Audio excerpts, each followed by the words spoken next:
এক মুসলিম তরুণীর সত্য কাহিনী। আজ তার বিয়ে, মহা ধুমধামে চলছে সব আয়োজন, চারদিকে উৎসব। মাগরিব নামাজের পর তাকে মেকআপ দেওয়া হলো, সুন্দর সাদা বিয়ের পোশাক পরানো হলো। এ করতে করতে এশার আজান হলো। তখন তার মনে পড়লো তার উজু নষ্ট হয়ে গেছে। সে তার মাকে বিষয়টি জানালো, মা, আমি উজু করে এশার নামাজ পড়তে চাই। তার মা এতে বিস্মিত হলেন, তুমি কি পাগল হয়ে গেছো? দেখছো না সবাই তোমাকে অপেক্ষা করছে, তোমার মেকআপের কি হবে?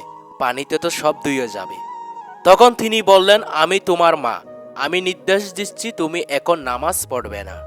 তুমি যদি এখন উজু করো তবে আমি কষ্ট পাবো। মেয়ে জবাব দিল, নামাজ না পড়ে আমি এখান থেকে যাব না। মা, তুমি জানো নামাজের মাপ নেই, মানুষ আল্লাহর অবাধ্য হতে পারে না। তার মা জবাব দিলেন, মেকআপ ছাড়া তোমাকে দেখলে মেহমানরা তোমাকে নিয়ে কি বলবে? তাদের চোখে তোমাকে কি সুন্দর লাগবে? তোমাকে দেখে তখন তারা কৌতুক করবে।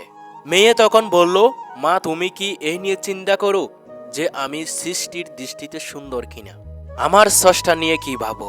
আর আমি ভাবছি, আমি যদি আমার নামাজ বাদ দিই তবে তার দৃষ্টিতে আমি সুন্দর হব না। মেয়েটি তখন তার উজু করতে শুরু করলো। তার সব মেকআপ মুছে গেল, কিন্তু সে ওইসবের কিছুরে পরোয়া করলো না। যথারীতি নামাজ আদায় করতে লাগলো, কিন্তু তখনও জানতো না এটাই তার শেষ নামাজ। হ্যাঁ, সে যখন সিজদায় গেল তখনই তার রুহু বের হয়ে গেল।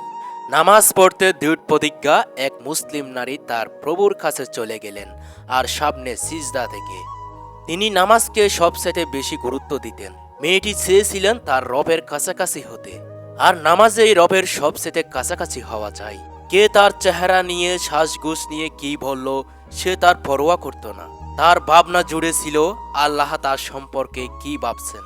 সব মুসলমানের চিন্তা এমনই হওয়া উচিত, নয় কি? ঘটনাটি ঘটেছে সৌদি আরবের রাজধানী আবাই। তবে তিনি মেয়েটি বা তার পরিবারের পরিচয় প্রকাশ করেনি।